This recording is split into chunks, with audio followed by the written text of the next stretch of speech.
With everything you have on your plate, earning your degree online seems impossible. But at Grand Canyon University, we specialize in helping you fit a master's degree in education into your busy day. Your graduation team, led by your own GCU counselor, provides you with the personal support you need to succeed. Achieve your goals with a plan and team behind you. Find your purpose at Grand Canyon University. Visit gcu.edu. This episode is sponsored by Smile Brilliant.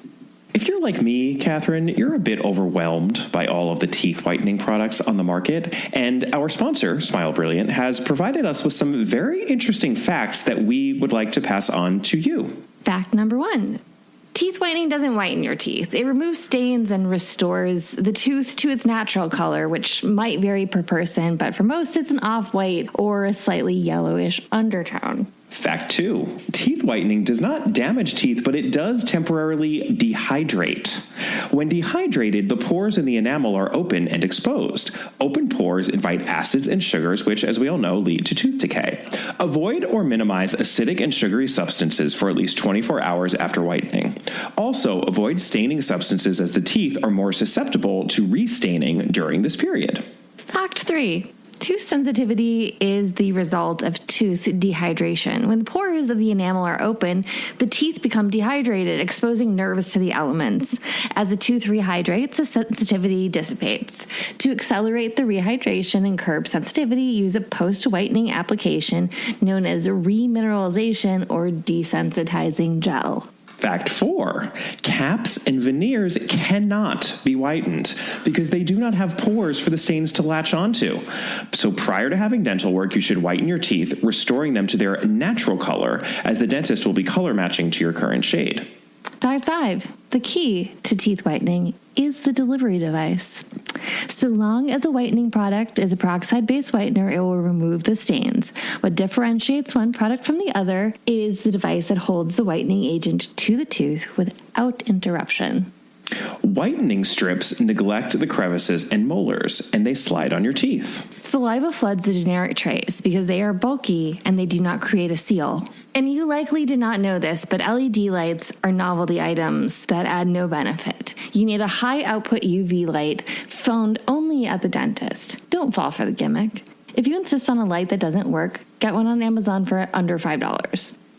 The number one whitening device recommended by dentists is the custom-fitted tray. You can have your dentist make your trays for $300 to $600, or you can head on over to www.smilebrilliant.com and use their Lab Direct mail-in process for a fraction of the price you would pay at the dentist.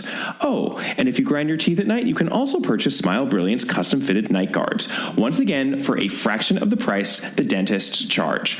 Once again, that's www.smilebrilliant.com and use coupon code Agatha, Agatha, you all know how to spell it, for an exclusive All About Agatha discount.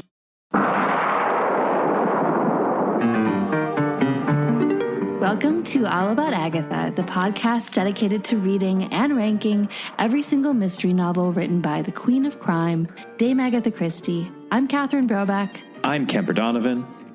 And we are returning yet again to a favorite topic, and that is early Poirot. And as we sort of count these down, Kemper, you know, the sadder I get because we will eventually run out of these, and I don't want to. Sweet, sweet Poirot of 1923. I know. And what Poirot, and let us not forget, Captain Hastings, are we talking about this week? We are talking about the Cornish mystery, first published, of course, in 1923 in, of course, The Sketch in the UK. Yes. November 28th, to be exact. As in our previous early Poirot short story, we're in late 1923, but we are still in 1923 because Christie wrote so many of these in that year. It is just so impressive. It deserves to be repeated again and again and again. In the U.S., it was published in The Underdog and Other Stories in 1951. That would be in book form. I suppose it didn't have a periodical publication in the U.S. It doesn't seem as if it did. And then in book form in the U.K., it was collected as part of Poirot's Early Cases by Collins Crime Club in the U.K. all the way in September of 1974. Can you tell us about our victim of this mystery, Catherine? Yes, the victim is Mrs. Pengelly. She's a very anxiously thin, very feathered, middle-aged housewife who has become increasingly concerned her husband is poisoning her. But it seems like maybe she's a victim of gaslighting because everyone just tells her it's gastritis. It's not. She dies of arsenic poisoning. Seems like she's suffering from a case of gaslightis. Oh, too soon, Kemper. Too soon. Yeah, this is another one of those cases where Poirot is approached by a distinctly lower middle class. We always have to use the word middle class carefully, right? Because it means different things on either side of the pond. But she's from a lower income bracket. Professional class, though. She has household help, and her husband is a dentist. True, but definitely one of Poirot's more modest clients. Not quite as modest as in The Adventure of the Clapham Cook, but it has a flavor of that, where it's like, oh, okay, this is, a regular person with some regular problems. And because the mystery is intriguing, Poirot, of course, is super into it because he's actually not a snob. He might be conceited about his own abilities, but he's not as much of a snob as I think sometimes people assume he is. So just wanted to point that out as we move on over into our suspects for this case. First up, of course, we have the husband. That would be Mr. Pengelly. He is a dentist. Suspicious. And he may or may not be carrying on an affair with his young, fair-haired secretary. And her name is Miss Mark. So I suppose as the potential other woman, we should also list her as a suspect. Who else do we have, Catherine? We have Frida Stanton, who is the niece, the Pengelly niece, and she's recently had a bit of a tiff with her aunt. Even though Frida has lived with them for many years, she has basically packed her bags and stormed off to take a breather. And then finally, we have Jacob Radnor, who is a young man in Polgarwyth. That's the Cornish town in which the Cornish mystery takes place. And he is friendly with both Frida and Mrs. Pengelly. And perhaps we will have more to say about that as we get into what is happening here. Let's start, as we always do, in the world as it appears to be. Take it away, Catherine Brobeck. So Mrs. Pengelly, as we said, comes to Poirot, and she's incredibly anxious, and she finally spits out that she thinks her husband's trying to poison her to death. She gets sick when she eats food when he's at home, but unfortunately, she's better when he's not there. And so she is convinced he's trying to off her so that he can marry his dental assistant. But she has no evidence other than the fact that there is, some weed killer in the cabinets. Nor does she want to go to the police. She's very modest about this. She doesn't want any attention on it. So it's both out of a fear of embarrassment and also uncertainty. She doesn't know. She's afraid that people will just think that she's crazy. We also find out that she's had a tiff with her niece, Frida, but their handsome young friend, Mr. Radnor, seems to be playing between these two ladies. We also find out that Mrs. Pengelly does not have any money of her own. The money in the family resides with Mr. Pengelly. So that's curious. It doesn't seem that money would be a reason for the husband to want to murder the wife. Of course, we know that he may be having an affair, so perhaps he just wants to get rid of her so that he can marry his fair-haired assistant. And then, that half-empty bottle of weed killer in the kitchen is a staple of many an early Christie story, and we certainly have it here. So that, too, is significant. Absolutely. So she leaves, and Poirot tells Hastings, book some tickets. We're going to go to Cornwall. And Hastings is a little bit surprised, I would say, don't you think? Indeed. Yeah, and so they're going to go the next afternoon. And they do. Alas, when they finally arrive at the Pengelly house, they're greeted by the very talkative housemaid, who announces that actually Mrs. Pengelly is no longer of this world as of 30 minutes before. This is unfortunate. Poirot is very upset about this, frankly. He basically yells at himself in that very particularly Poirot way that he was stupid, that he should have come down faster. He knew something was off, and he waited instead, and now he came down and she's dead. Yeah, Poirot has a lot of regret here, which is not an emotion he often feels because, according to him anyway, he doesn't usually make mistakes, but he is quite regretful, actually, at his actions here. And he feels that this woman has died on his watch. She came to him for protection, and he has failed her. So you know that Poirot now is not going to be stopped until he gets to the bottom of this mystery. Yeah, it also goes into a trope that we can see running through, I think, a lot of, especially early Christie, is that somebody comes to Poirot for help, and as a result of going to Poirot for help, it seals their fate. True. We don't necessarily know that at this point in the story, but perhaps that is what's going on here. Spoiler, perhaps. Catherine. Spoiler. Sorry, but I am just pointing out that when you talk about not seeing remorseful Poirot, that's usually when we see him particularly remorseful. Indeed. So Poirot and Hastings, while they are in Polgarwyth, also meet with niece Frida and Jacob Radnor, and it turns out, hey, they're engaged to be married. And Jacob goes with Poirot and Hastings outside, and he says he's pretty certain that Mr. Pengelly was the one who offed his wife, because Jacob actually saw Mr. Pengelly with that pesky container of weed killer.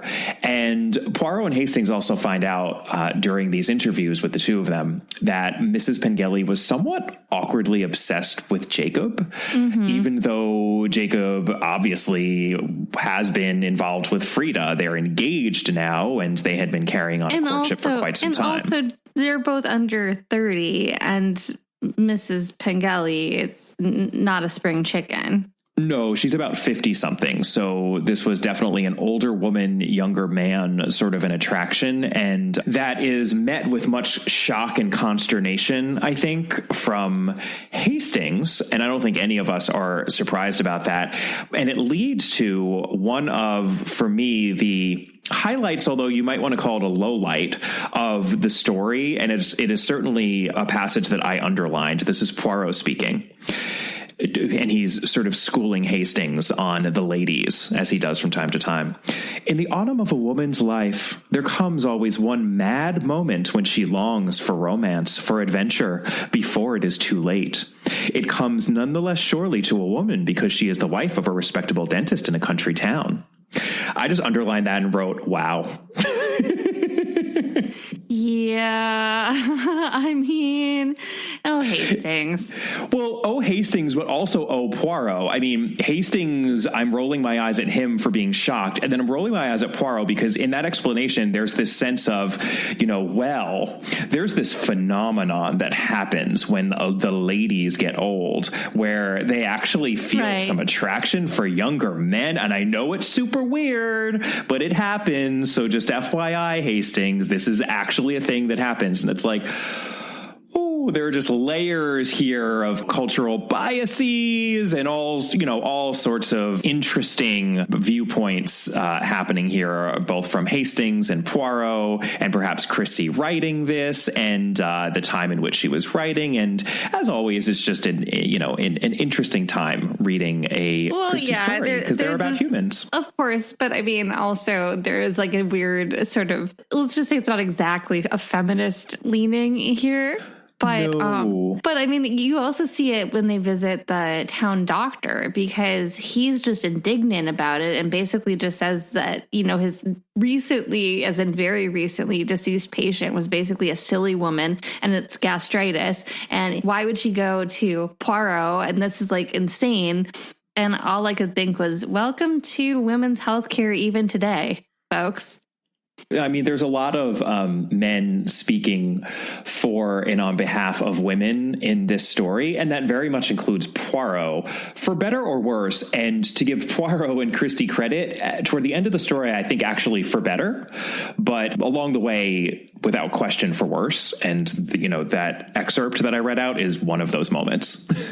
So. Well, right. And also to mention that Jacob, as you said, Jacob Redner goes out after Poirot and Hastings. Like, we get most of the accounting of it from him, not from Frida. Absolutely. And also, he kind of absents himself, I believe, when Frida has to tell them about the fact that Mrs. Pengelly had a bit of an obsession with Jacob Radnor. It's a very gendered story. Actually, I mean, it's a story that is very much obsessed with male-female relations, and we hear a lot from men and we hear a lot from women, and they're often separate accounts, and they don't necessarily gel with each other. And the mystery, in fact, also hinges, very much on male-female relations. This is not unusual for Christie, but it's noticeable here, and it feels heightened, actually, in a way that it doesn't always, especially for a short story. Yeah, and then the story takes an even weirder twist. Because Hastings says, well, don't you want to go visit Mr. Pengelly? And Poirot makes the comment, well, if you want to go to the dentist, you can come back here tomorrow. We're going back to London. It's funny. So they go back to London, and Hastings is like, what are we going to do in London? And Poirot's point is, wait. Well, wait. Poirot's like, drink chocolate for breakfast and syrup for tea and, trim our mustaches and go to bed early. That's what we're going to do. Sounds like my last 15 months. Especially the trimming the mustaches part, right? I mean, listen, I have some tweezers that, some behind the scenes for our listeners. I actually saw Kemper in person not that long ago, and it was a momentous occasion in both of our lives. Hugely momentous occasion, and I definitely checked in the mirror to make sure that, after all these months, I didn't have some weird witch hair. I didn't actually, so I was very I'm so proud of myself. I will say, I have facial hair, and in the age of masks, never was there a better excuse to neglect my trimming of the beard hair, and it has been an interesting time. That was my total fear when I went over to see you guys, is that I didn't realize until I was sort of parking that I was like, oh no, I didn't check to see if I have one weird hair. So at the end of that conversation that Jacob Radnor has with Poirot and Hastings, he says, well, better that this all be hushed up. Poor Mrs. Pengelly is past help, and what's the point of having this scandal visited on the family? He's obviously marrying the niece of Mr. Pengelly, and Poirot is basically like, well, good luck to you on that, because this is a small town, and people talk in small towns. And that, of course, is what he's waiting for these few weeks when they go back to London. And Sure enough, several weeks later, there is an item in the paper that the public talking about this apparent scandal as to Mr. Pengelly and the weed killer and the suspicious death of his wife has created enough uproar that Mrs. Pengelly's body has been exhumed. And lo and behold, she was basically just packed to the brim with arsenic. And Mr. Pengelly is arrested. Mm-hmm. It doesn't help that he actually is, in fact, involved with his assistant, now his fair-haired secretary. Surprise. Yep, Miss Marks. There definitely was something going on between them. There's no clarification needed on that point in the story that they really were carrying on an affair. Perhaps it didn't become physical or as he might have waited until the body had cooled. Exactly. But certainly, there was some hijinks afoot when Mrs. Pengelly was accusing him of straying. So she was correct on that score, and perhaps she was correct that he was trying to kill her. So Mr. Pengelly is put on trial, and Poirot and Hastings attend the trial as they do. And afterwards, they, go for a cuppa with Jacob Radnor to discuss the fact, well, of course, Pengelly is guilty, and this is all just kind of merrily rolling along as it should, except we are in the world as it appears to be, not the world as it actually is. This is a Christie story, and we have a couple of clues here, actually, that are going to bridge us over. So take it away, Catherine. I think there's a big clue here, and you can disagree with me, but I think it's actually very clever because it's at the very beginning of the story.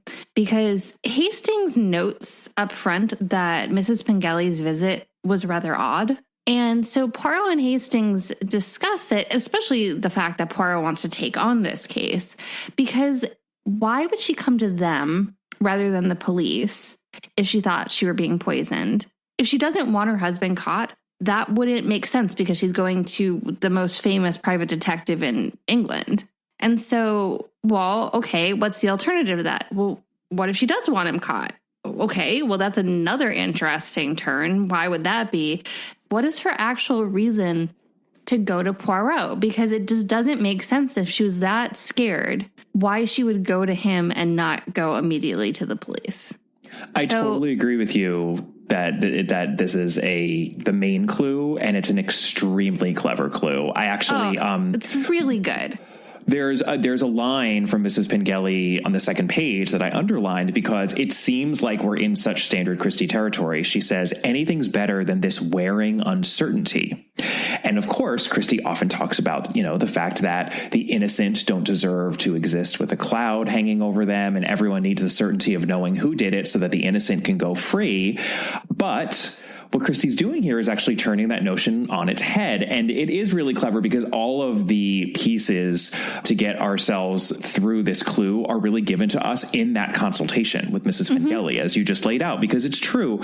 Poirot even says right up front to Hastings, well, most wives believe in their husbands and they never think anything bad of their husbands, even if it's staring them in the face. That obviously isn't the case because she just said that she thinks her husband is poisoning her. So in that case, why not go to the police? If you think your husband's poisoning you, then you've given up on your marriage. And why would you care if everyone knows about it? Why this need for discretion? What is up with that? And that's why he takes the case, because that's interesting and he doesn't know why. Well, it's also why I think he feels so guilty, because I think that his interest in the case is, what is she lying about? Right. Or what is she at least not telling us? She is omitting. She is lying by omission about something. And Poirot knows that up front because of this curious situation here of her consulting him and yet thinking that her husband is guilty. And it's just such a great clue because it makes perfect sense. It's based on character and, human psychology. But I would defy most people to deduce this clue within the first 3 or 4 pages of this short story. And yet once we get to the other side of it, it's totally obvious. So it's a brilliant Christie clue. Yeah, I really like it. I think it's very clever. Clue number 2, Kemper, I think it's very related to number 1, and we already touched on it. Why don't you take clue number 2, since you're right. This is sort of part 2 of so the same clue. As we said before, why doesn't Poirot interview Mr. Pengelly? I mean, as we said, Hastings directly asks him. Poirot basically says it doesn't matter. This is like slightly mean on Poirot's part and on Christie's part to the reader, because it essentially means that Poirot has figured out what's going on at this point. Right. So now we just wait for the rest of the story, because at this point we know that Poirot knows what's happened. What he's doing is he's laying a trap. Let's be clear. That's what the rest of this is.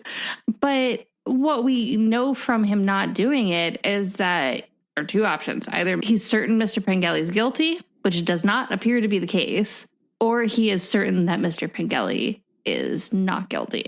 Right. And it really does go hand in hand with clue number 1, because what Poirot realizes in that consultation with Mrs. Pengelly is that she's not telling them something. There's some sort of intrigue or some secret that she's keeping from them. And, there are only a few types of secrets that could possibly be. And, we mentioned this is a story very much about relations between men and women. She's already accusing her husband of, a dalliance and essentially cheating on her. It's not too far of a leap to think what this might be, this secret that she's keeping from them and that she didn't want to admit to in a consultation to strangers. And if Poirot's not even bothering to interview the husband, well, that means that this dead woman must have had some relations with someone else that she wasn't telling us about. And there aren't that many other characters in this story. So it's, again, one of those clues that when we really think about it, the answer just becomes obvious. But to be clear, when I was reading this story, at no point was the answer answer staring me in the face. I mean, this is not one of those stories where I was like, yeah, I get it. I assume I read it before. I don't really remember it. I don't think it's like one of the shining jewels within the Christie canon of Poirot short stories, but I think it's a really good one. And it is good. It's good. And I was entertained, and I felt very satisfied once I got to the other side of it. And I did not really see it coming as much as I think sometimes you do in these Poirot short stories. So we really only have one more clue, and this one is a Christie classic, I'm happy to say. But again, I think layered in there very cleverly into a pretty short story. And this has to do with lines of inheritance. We should never fail to concentrate on any sort of inheritance-related issue in a Christie story, no matter how slight or how tangentially mentioned. We are told, glancingly, that Mrs. Pengelly has no money of her own, but that Mr. Pengelly is quite wealthy. We are also told that Frida, Mr. Pengelly's niece, is the only child of his only sister. I'm not sure, actually, if we're told that she's the only child of his only sister, but we definitely are told that this is his only sister. And it doesn't seem as though there are any other children of this sister. So I think it's a fair assumption to make that this niece is his sole survivor because they didn't have any children. So the deduction here, which is tricky, but I think, again, an astute reader who really zeroes in on anything having to do inheritance, I think can legitimately deduce this from the story. The deduction is that if both Mr. and Mrs. Pengelly die, Mrs. Pengelly via arsenic, Mr. Pengelly via the rope after he's found guilty for Mrs. Pengelly's death, then the sole survivor, Frida, inherits. Well, who would have a motivation in that case? And we are very much now, I think, getting a clearer picture of what's happening here as we move on over into our resolution. Take it away, Catherine. So Poirot, Hastings, and Jacob Radnor go get tea at a tea shop and discuss the case. Radnor, basically says, oh, it's so unfortunate that Pengelly will hang. And Poirot says, oh, it's okay. He's not going to hang because actually you're going to sign a piece of paper. At which point he pulls out of his, very neat suit a confession, which is quite a thing to have thrown in front of you over a cuppa. In our last episode involving a Poirot short story, which was The Adventure of Johnny Waverly, fast forward if you haven't read that one yet, but we had Poirot throwing a blank piece of paper in Mr. Waverly's face, remember? And saying, okay, now you're going to tell me where your son is. Yeah. And now we have him brandishing a confession. He's quite the drama king, isn't he? Yeah, definitely is. He also points out the two men outside of the tea shop, Yes, so that Radnor knows there's no running. Radnor says, you can't prove anything. And Poirot replies, can't I? I am Hercule Poirot. Look out of the window, monsieur. There are two men in the street. They have orders not to lose sight of you. Radnor strode across to the window and pulled aside the blind, then shrank back with an oath. You see, monsieur? Sign. It is your best chance. And sign he does. He's basically like, yeah, okay, fine. I wanted to marry Frida, but Frida didn't have enough cashola for me, but her uncle did. But if the uncle died, unfortunately, the money would go to his wife, not to Frida. The money would only go to Frida if both Mr. and Mrs. Pengelly died. So that is what the dastardly Jacob Radnor set out to do. He seduced Mrs. Pengelly. I assume he did that quite dexterously, with Frida not realizing that it was happening. I'm not sure how he pulled that off in the same house. Well, I know. It's a little bit like maybe Frida goes out to do errands and then he massages Mrs. Pengelly's feet or something. I don't know. It's like we're edging into French farce territory at that point, but it's certainly it's not alluded to that way at this point in the story, but that is what he did. And he, made Mrs. Pengelly fall in love with him. And he is the one who convinced her that her husband was cheating on her, which he was, but also poisoning her. And the truly, truly devious thing that he did is that it was he who was poisoning her every time her husband was around. So she was, in fact, being poisoned with arsenic slowly. And it wasn't just in her head. And it was when her husband was around. Right. So, people were thinking, oh, she's just making it up and she's having psychosomatic symptoms because she's worried that her husband is making her sick and poisoning her. But no, she actually was being poisoned every time her husband was around by her lover. So poor Mrs. Pengelly. Oh, yeah. It's very, very sad for her. And the whole thing is the more paranoid she got, the more people were like, okay, well, maybe there's something here. She tells the doctor repeatedly, right? Mm-hmm. The twist that Radnor couldn't predict was that she went to Poirot. Right. And that sealed her fate, as you said. As I said earlier, it seals her fate because once she tells Radnor, who, of course, she thinks is her great love, it forces his hand. He has to kill her before Poirot can get to Cornwall. Right, which is why he basically dumps a whole bunch of that arsenic into something or other that she ingests that evening. And that is why, or I suppose that day, actually, right? Because they don't get there until 7. Yeah, that's why she dies so quickly and unexpectedly, and Poirot beats himself up for not having been able to foresee that. But yeah, the entire idea is that, of course, he kills two birds with one stone because Mrs. Pengelly is dead, which means she can't inherit, but then he is very effectively framed Mr. Pengelly for that death, meaning that he will be executed, and the estate will go to Frida, since Mr. Pengelly has quite a tidy sum tucked away, and Jacob Radnor will be able to marry in wealth and comfort, if not for our dear Belgian detective. So, the funny thing is, what does Poirot do at the end after Radnor signs Kemper? He does a very typically odd Poirot thing where he gives Radnor a 24-hour head start. If he signs a confession, Poirot will go count in the corner before he chases after him. To be fair to Poirot, he uses that as a carrot to get Radnor to confess in the first place. Yeah. Well, no, he and says, also sign this paper and you shall have 24 hours before I place it in the hands of the police. Well, and also he tells Hastings that he, has plenty of faith that Scotland Yard will quickly handle this. Yeah, this is how the story ends. It's Poirot speaking to Hastings. Well, we must keep our word. 24 hours, did I say? So much longer for poor Mr. Pengelly, and is not more than he deserves. For mark you, he deceived his wife. I'm very strong in the family life, as you know. 24 hours. And then I have great faith in Scotland Yard. They will get him, mon ami. They will get him. The end. This message is brought to you by Best Fiends. Catherine, a little birdie told me that a certain little lizard and you have been making great strides in your ever-burgeoning relationship together. Kemper, I could try to be coy about this, but why would I bother? What's the harm in shouting from the proverbial rooftops about my relationship with Howie the Lizard and how we are truly, madly, deeply in love, that we together can defeat slugs, we can solve puzzles, and we can advance through level after colorful level of kaleidoscopic fun. I say this without even a scintilla of irony, Catherine. You go, girl. And that's exactly what Howie the Lizard and I will do. We will go forever. So engage your brain with fun puzzles and collect tons of cute characters. Trust me, with over 100 million downloads, this 5-star rated mobile puzzle game is a must-play.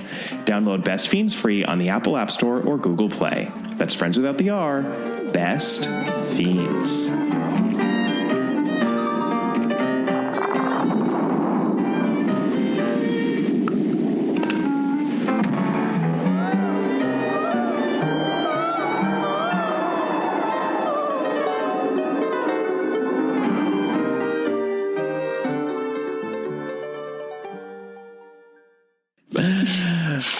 That is just such classic Poirot. And I actually love that in the text, there's no question that Poirot is going to stick to his promise to this murderer, Jacob Radnor.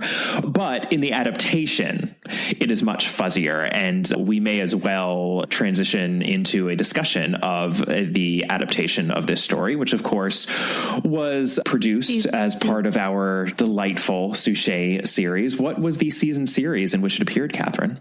Series 2? It's a Clive Exton number. It is. We always like a Clive Exton episode, right?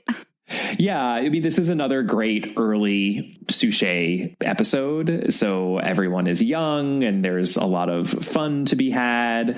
And yes, it's Clive Exton. So the story itself is actually pretty actiony. So Clive Exton didn't really have to add that much. It's extremely faithful.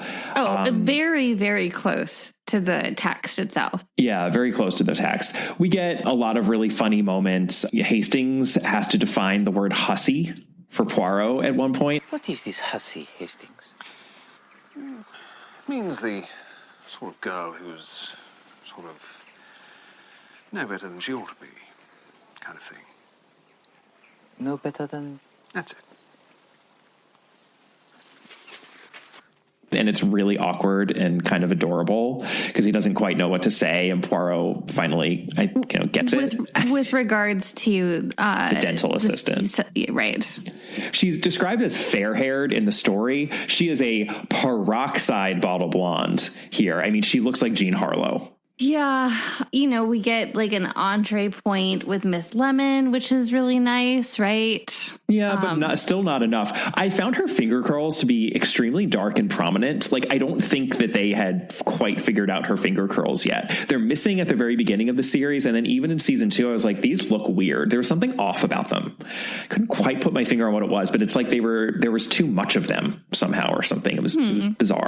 I did not notice that, but I will have to go back and look to see if I can be equally judgmental, Kemper, about Miss Lemon's hair. As a fellow finger curl connoisseur, I urge you to look back at Pauline Moran's wiggery in this episode. I full on pin curled my hair once in my 20s because I was like, it can't be that hard.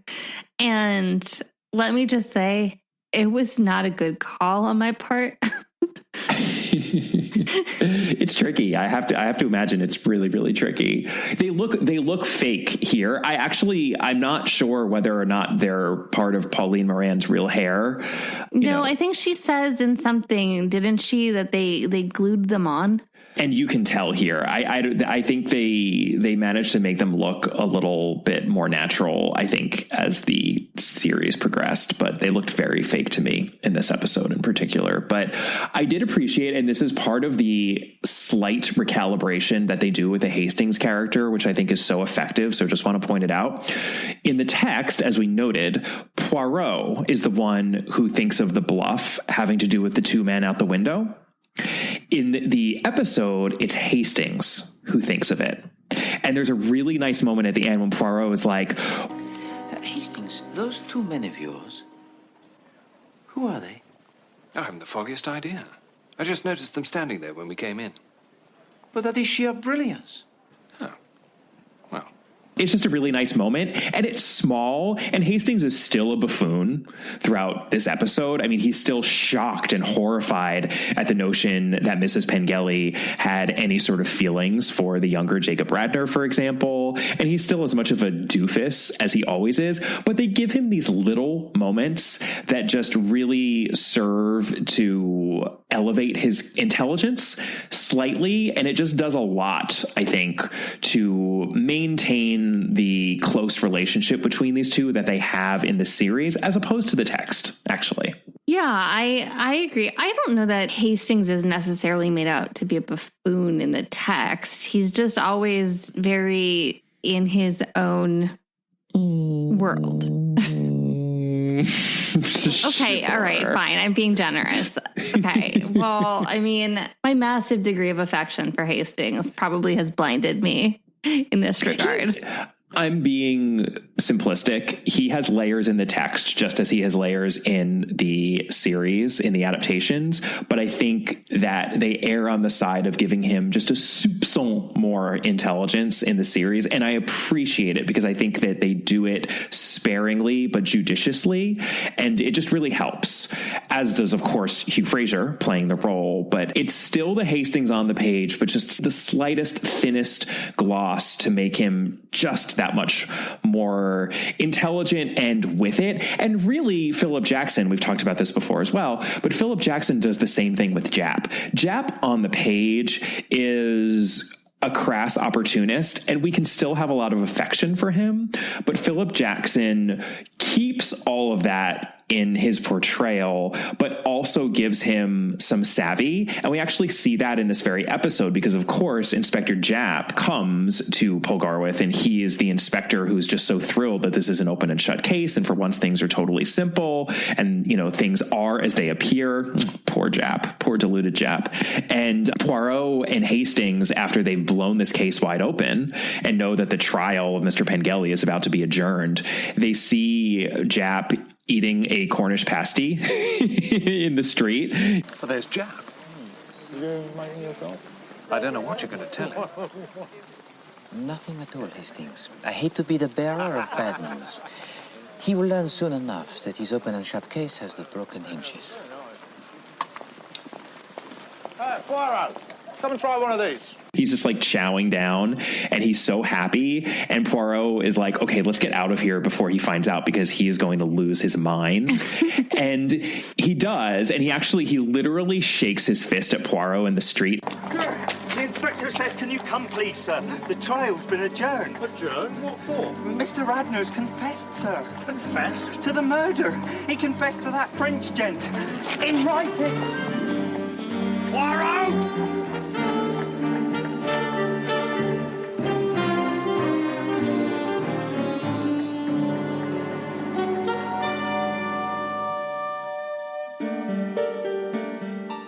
Poirot is like in this wagon down the road. But even before that happens, Japp is looking at Poirot and Hastings as they retreat, and he knows that something is up. And that is all Philip Jackson's performance, and also probably the production and the direction and the writing of the series. And that is not Japp on the page. Japp on the page just doesn't know anything. He's pretty much an idiot. And I appreciate that too, because it makes this family really stick together.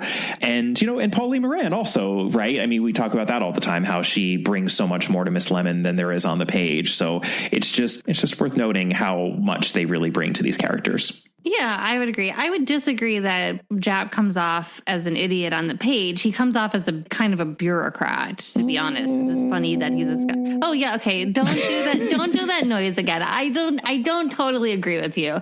But like, the other thing that I would say about the adaptation is the atmospherics are really nice in this one. Yeah, well, you know, it's funny. Mark Aldridge, of course, has something to say about this in Agatha Christie on Screen. He said that this episode was filmed in Dunster, Somerset, rather than the county of the title. It's interesting that it wasn't actually filmed in Cornwall. And he goes on to say, the decision to film this episode in November resulted in an atmospherically rain-drenched location that breaks away from the series' traditional bright and sunny view of the past, while the extensive location filming makes this feel almost as exotic as the series' trip abroad. And it's really true. You can tell that it's really raining. In the opening scene with the consultation, Poirot and Hastings and Mrs. Pengelly are walking in the green in front of Whitehaven Mansions, and they each have an umbrella, and then for some reason, which actually feels a little out of character for Poirot, David Suchet puts his umbrella down and he walks in between Hastings and Mrs. Pengelly, each of whom have their umbrella. And as anyone knows who, you know, lives in a place where it rains regularly, if you're walking in between two umbrellas, you're going to get wet because you're going to get the runoff from the umbrellas. And you can see it on his coat. And he's wearing this wonderfully thick, light gray woolen coat that looks very, very snug, but he gets really wet, like significantly more wet than Hugh Fraser or the actor playing Mrs. Pengelly do. But you can really tell that it's raining. I mean, this is not someone like, you know, standing with a bucket over their head. It's quite real and lovely. Yeah, no, that's one of the biggest takeaways from this episode is, yeah, how atmospheric the rain is. The only other tidbit I have, which is also from our good friend Mark in his other book, Agatha Christie's Poirot, the greatest detective in the world, is that this apparently was one of the Poirot short stories that Christie's daughter, Rosalind, considered weaker, actually, than most, and not as good of a candidate for adaptation, though clearly ITV had its way on that score since they adapted it pretty early on in the second season. And we talked about how the first season had none of the Poirot investigate stories, but in the second season, they did start mixing those in. This one does appear in Poirot's early cases, but I actually have a lot of affection for it, even more so, I think, after talking about it during the course of this episode. I think there's a lot going on here, and that Christie pulls off a really pleasing mystery in, you know, not too many pages. And sometimes these short stories are a little awkward, right? Like the clues are very obvious, and even though they're fun and we have good character moments, especially between Poirot and Hastings, they just feel like little exercises and not much more. But this feels like a fully coherent, functional short mystery. Well, it's not that short actually either. Yeah, I guess that's true. I keep on calling it a short story, but you're right. It's not. Yeah, you're absolutely right. I mean, I wouldn't say it's one of her longer ones, but it's not one of her shorter ones either. And I think she uses that space really well, right? Like that's probably why she's able to create such a coherent short mystery as she does, and layer in those clues as well as she does. Yeah. Yeah, I enjoyed it. I enjoy the adaptation. I don't think it's spectacular, but I mean, I have a really hard time saying anything bad about it. Yeah, I did also. One of my favorite lines was when Poirot tries to use idiom in the Suchet series, and he says, "Get off Scottish free." Sometimes I roll my eyes when they have David Suchet saying things like that, but that one I thought was pretty funny. Like, wasn't there a wild gooseberry chase? Yes, there was. That was another one. Yeah. I think that especially if you too are sitting around on a rainy afternoon, it's hard to go wrong with this. It's hard to go wrong with it. And I think that the only other divergence between adaptation and text that I want to mention is that in the text, there's no question, again, that they're going to wait the 24 hours before they pursue Jacob Radnor. But here they have a lot of fun with that because it's so ludicrous. And Hastings is like, "You're not really going to wait, are you?" And Poirot was like, "Well," and then as they're pursuing him and sort of following up with the people in court and getting an adjournment, Hastings then is the one who seems like he actually wants to stick to what they said to Jacob Radnor and stand by their word. And Poirot was like, "I don't know what he's talking about." And then, things just kind of go on from there. So they really do not stick to the 24 hours in the story, which I thought was funny. And then the only other thing is that the dental assistant here, again, she looks like Jean Harlow. There are clearly feelings going on between them, but we don't get the clarity that we do in the text that they definitely were carrying on an affair, which I thought was interesting. It almost feels as though the irony here is that they weren't. I felt like we were being pulled in that direction as audience members that, well, even if they have feelings for each other, actually Mr. Pengelly is quite upstanding, and so is this blonde assistant. Don't let appearances deceive you. Don't judge a book by its cover. And I found that to be one of those ways in which the early seasons are a little bit more innocent and sunny than the Christie texts themselves, which always just amuses me because they went in the opposite direction later in the series when they would make the adaptations more sexual and tawdry than the Christie text. So and it's darker. darker. So it's just interesting to me that they actually sometimes lightened these adaptations a little bit. It's barely there, and maybe I was reading into it, but and also, that's how I felt. It's not explicit in the text that he was actually having an affair.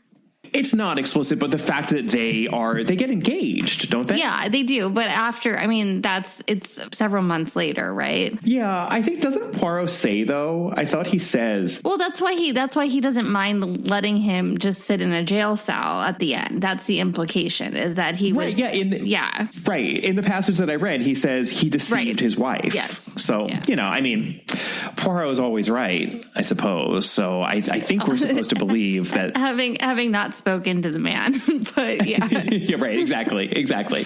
No, I mean, it's just, there's a cynicism there and definitely so. A minor darkness to the text that they at least lightened a little bit, I think, or didn't choose to emphasize in the adaptation. And they certainly would have made the opposite choice if it had been later on in the series, which I just find it interesting that those choices changed as the series went on.